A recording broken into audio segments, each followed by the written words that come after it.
प्यारे बच्चों, कैसे हैं आप सब? आशा करती हूँ आप सब अच्छे होंगे।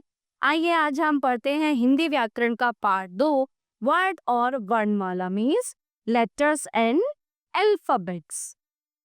वाई बोलते समय हम शब्दों का प्रयोग करते हैं और हर शब्द में कई ध्वनियां यानी कि कई आवाजें होती हैं। निम्नलिखित शब्दों और उनकी ध्वनियों को ध्यानपूर्वक देखिए। अब देखिए, माला म आ ल अ, हाथी ह आ थ ई, कोयल क ओ य अ ल अ, जामुन ज आ म उ न आ।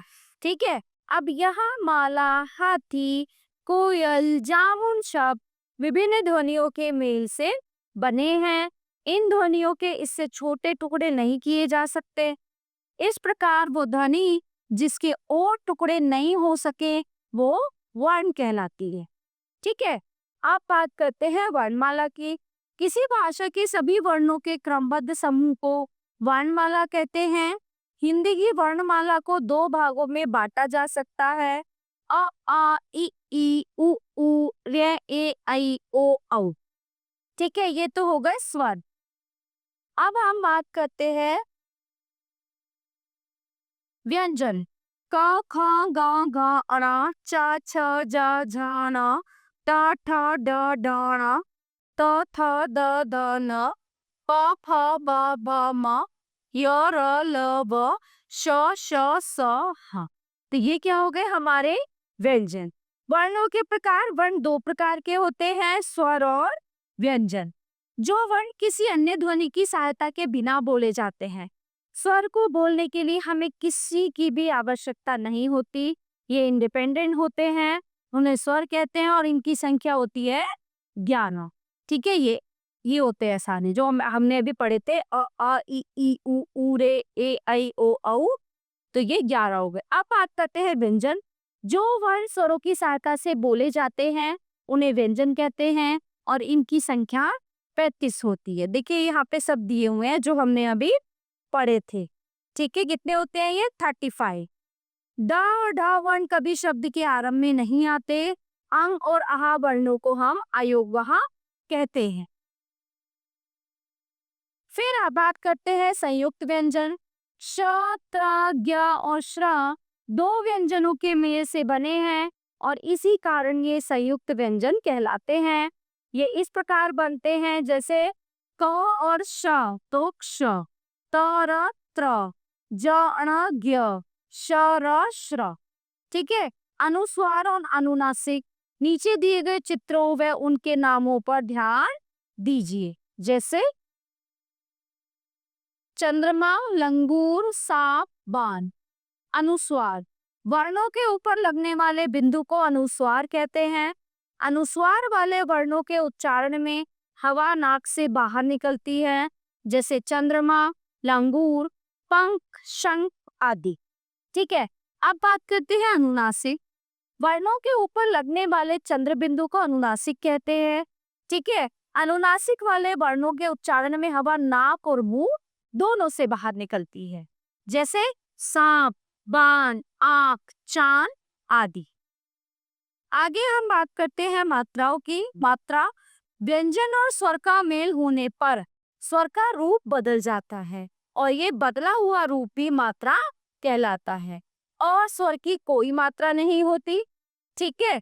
जैसे अ, ज और जल, आ, ह आ हार, ई, क ई की, किसान। ठीक है, ये ध्यान रखना, अ की कोई मात्रा नहीं होती।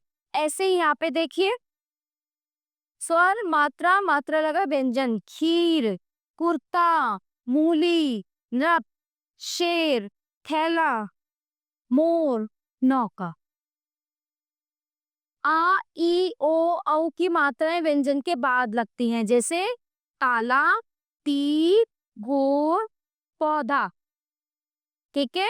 ऐसे ही ई की मात्रा व्यंजन से पहले लगती है। जो बड़ी छोटी की मात्रा होती है वो हमेशा व्यंजन से पहले लगती है। किरण, हिरन, किला और गिलास। ठीक है। अब आगे देखिए, ए आई की मात्राएं व्यंजन के ऊपर लगती हैं, जैसे पेड़, ठेला, बैल, पैसा। आप ऊ रे की मात्राएं व्यंजन के हमेशा नीचे लगती हैं। मुर्गी, झूला, ड्रग। वर्ण रे में ऊ और ऊ की मात्राएं बाद में लगती हैं, जैसे रुई, रुपया, रूप, रुमाल। व्यंजन वर्ण खड़ी पाई वाले, बिना पाई वाले आदि। अब देखिए, हिंदी वर्णमाला में कुछ व्यंजन वर्ण खड़ी पाई वाले हैं, कुछ व्यंजन वर्ण बिना पाई वाले तथा कुछ अलग आकृति वाले हैं। वो कैसे? अब ये खड़ी पाई वाले व्यंजन वर्ण है, ये ख, ग, घ, च, ज, झ, अ, थ, द, ध, न, प, ब, भ, म, य, ल, व, श, ह। अब बिना पाई वाले क, ण, छ, ट, ठ, ड, ढ, द, फ, र, ह। ठीक है, इस तरह से व्यंजन वर्णों को संयुक्त करना। जब दो व्यंजनों के बीच कोई स्वर नहीं होता, तब उन व्यंजनों को मिलाकर बोला तथा लिखा जाता है, जैसे पक्का, कच्चा और अच्छा। व्यंजनों को मिलाकर लिखते समय जिन व्यंजनों में खड़ी पाई होती है, उन व्यंजनों की पाई हटाकर उन्हें अगले व्यंजन में जोड़ दिया जाता है, जैसे ध्वनि, ध्यान आदि, प्यास, प्याला आदि। क और फा को छोड़कर बिना पाई वाले व्यंजनों में हल चिन्ह लगा दिया जाता है। ठीक है, जैसे गद्दा, गड्ढा। स्वर रहित क और फ को जोड़ते समय ये व्यंजन क्रमशः आधा क और आधा फ हो जाते हैं, जैसे क्या, वाक्य, चक्की, रफ्ता, हफ्ता, गिरफ्तार आदि।